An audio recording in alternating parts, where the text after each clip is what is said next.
Hello. આજે જે વાત હું કહેવા જઈ રહ્યો છું એ સાંભળીને કદાચ ઘણા લોકો વીમા બાબત ખોટો નિર્ણય લેતા અટકી જશે એવું મારું માનવું છે. એજન્ટ્સને જ્યારે ટ્રેનિંગ આપવામાં આવે છે ત્યારે વીમાના બેઝિક કન્સેપ્ટ્સ ઉપરાંત પ્રોડક્ટ ફીચર અને બિઝનેસ માટે મોટિવેટ કરનારા ટ્રેનરો એમને બધું સમજાવતા હોય છે. એ ટ્રેનરો રાજ કપૂરના પુત્રી રીતુ નંદાનો દાખલો આપે છે કે જેમણે એક જ દિવસમાં 1700 પેન્શન પ્લાન વેચી અને ગિનિસ બુકમાં પોતાનું નામ મેળવેલું. ઉપરાંત ટ્રેનરો સલમાન ખાન અને ઐશ્વર્યા રાયે કેટલા કરોડના વીમા લીધા છે એ બધી વાતો નવા એજન્ટોને કહે. એટલે નવા એજન્ટોને એટલો બધો ઉત્સાહ આવી જાય છે કે આપણે પણ માર્કેટમાં જઈ અને ખૂબ બિઝનેસ પ્રાપ્ત કરીએ. પરંતુ નોલેજ વગર એજન્ટ્સ જો બિઝનેસ કરવા નીકળી પડે અને માત્ર કમિશનને ધ્યાનમાં રાખે તો ગ્રાહકો મુશ્કેલીમાં મુકાઈ જાય છે. કારણ કે ગ્રાહકો મોટે ભાગે ઇન્સ્યોરન્સ કંપનીને જાણતા નથી. ઉપરાંત ગ્રાહકોને પોલિસીના ફીચર્સ, ટોટલ ફીચર્સનો આઈડિયા નથી. એ લોકો માત્ર એજન્ટ બોલે એ 5 ફાયદાકારક ફીચર્સને ધ્યાનમાં રાખીને એજન્ટ પર ભરોસો રાખીને પોલિસી લે છે. પછી ઘણી વખત એ લોકો ફસાઈ જાય છે. પણ ત્યારે શું થાય છે કે there is no way back. એજન્ટને કમિશન મળી જાય છે, કંપનીને ફાયદો થઈ જાય છે, પણ ગ્રાહક ફસાઈ જાય છે. ગ્રાહક કાં તો પોલિસી સરેન્ડર કરે તો નુકસાન જાય છે અને કાં તો ખોટો ઘસડાઈને પ્રીમિયમ પે કરી રાખે છે.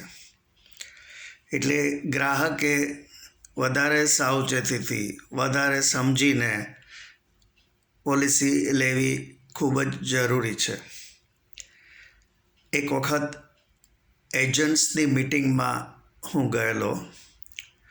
હવે જે ફેકલ્ટી હતા એ બધા એજન્ટ્સને મોટિવેટ કરી રહ્યા હતા અને જાણી રહ્યા હતા કે તમે કેટલું સેલ કરો છો. શું મેં જોયું કે મોટાભાગના એજન્ટ્સ પોતે કેટલું કમિશન કમાઈ રહ્યા છે તેની વાતો કરતા હતા.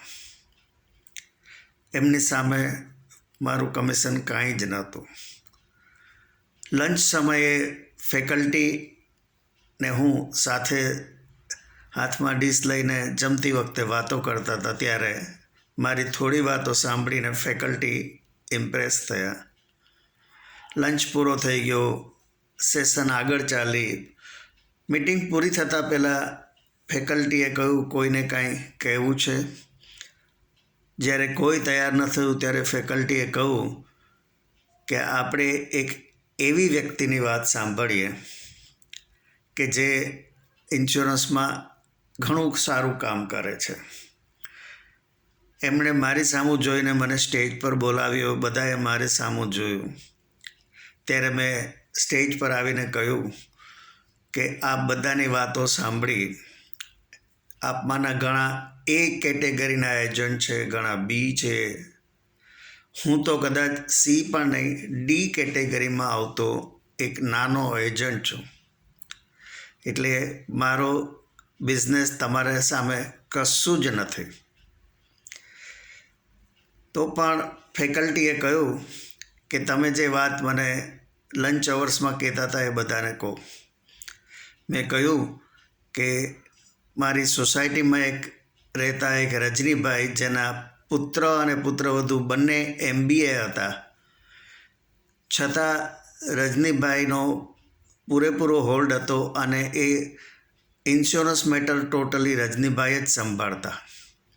રજનીભાઈએ મને બોલાવ્યો.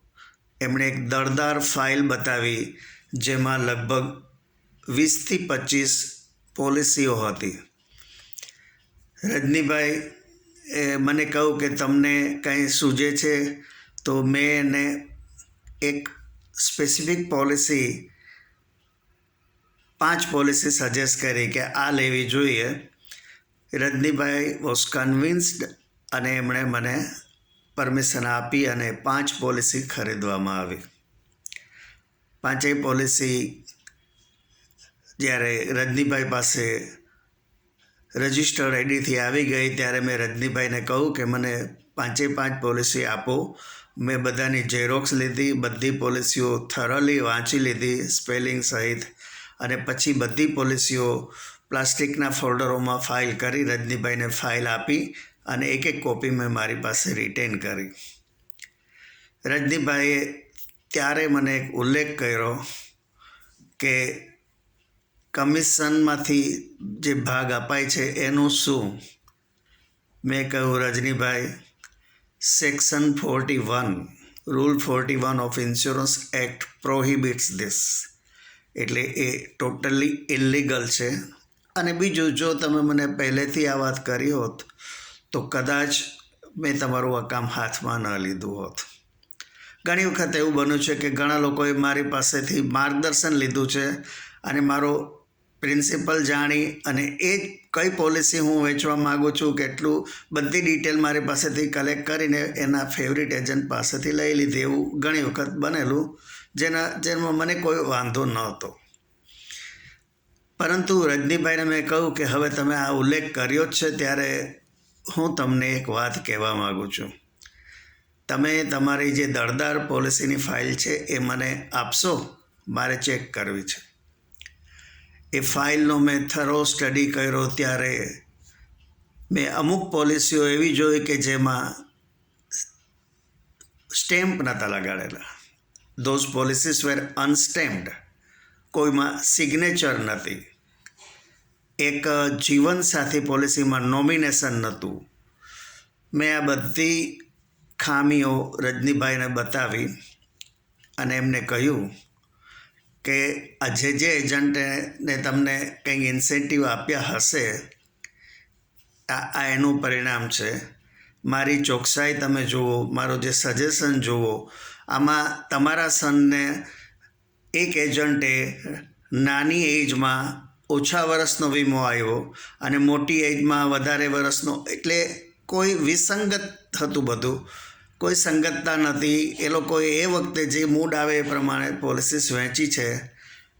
અને મને કહે છે કે જ્યારે હસબન્ડ એન્ડ વાઈફની જીવનસાથી પોલિસી છે એમાં નોમિનેશન શા માટે? મેં કહ્યું, રજનીભાઈ, એક્સિડન્ટલમાં હસબન્ડ એન્ડ વાઈફનું ડેથ થઈ જાય તો નોમિની કોણ? Nomination is very much required even in જીવનસાથી પોલિસી. ત્યારે એ કન્વિન્સ થયા. એટલે મેં કહ્યું કે મારી આ સ્ટાઇલ છે. આ બધા એજન્ટોને કહું કે હું આ રીતે કામ કરું છું. બીજું, બધા એજન્ટોને મેં એક પૂછ્યું કે આપણી એક પોલિસી હેન્ડીકેપ્ડ પર્સન્સ માટે છે. જે ફેમિલીમાં કોઈ હેન્ડીકેપ પર્સન હોય એના માટે સ્પેશિયલી ડિઝાઇન કરેલી પોલિસી કે જેમાં હાઈ રિટર્ન, ગેરંટેડ રિટર્ન મળતું હતું. તો ઘણા એજન્ટોએ કહ્યું કે અમે આ પોલિસી ખૂબ વહેંચી છે. મેં કહ્યું કે મારો પોતાનો પુત્ર 100% હેન્ડીકેપ છે.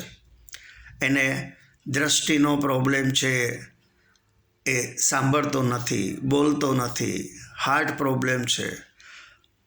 100% હેન્ડીકેપ મારું સન હોવા છતાં મેં આવી હાઈ રિટર્ન્સવાળી પોલિસી નથી લીધી. કારણ જાણો છો? કારણ એ જ છે કે પોલિસીની ટર્મ્સ મુજબ પોલિસીના પૈસા માત્ર અને માત્ર મારું મૃત્યુ થાય પછી મેં જે બનાવેલા ટ્રસ્ટને જ મળે. આ વસ્તુ તમને ખ્યાલ છે કે પોલિસીના પૈસા માત્ર ટ્રસ્ટને મળે, કેરટેકરને ન મળે? તો એ લોકોને આ ખ્યાલ નહોતો. વિચાર કરો કે જેમણે એ લોકોએ આ પોલિસી આપી હશે એ પોલિસી પાકી ગયા પછી એ પેરેન્ટ્સને પૈસા નહીં મળતા હોય, કારણ કે પોલિસી લેનારનું ડેથ ન થાય ત્યાં સુધી LIC એ પૈસા આપે નહીં. તો મારી દરેકને એક નમ્ર વિનંતી છે કે તમારા કુટુંબીમાં કોઈ પણ નજીકમાં હોય એજન્ટ તો બ્લાઇન્ડલી પોલિસી લેવી હિતાવહ નથી. પોલિસી ટર્મ્સ સમજી વિચારી અને પછી જ લેવી જોઈએ, નહીંતર ફસાઈ જવાનો વખત આવે. આપને મારી આ વાત ગમી હોય તો મારા વિડીયોને લાઈક કરજો, આપના ગ્રુપમાં શેર કરજો અને મારી ચેનલને સબસ્ક્રાઈબ કરજો. આભાર. આવજો.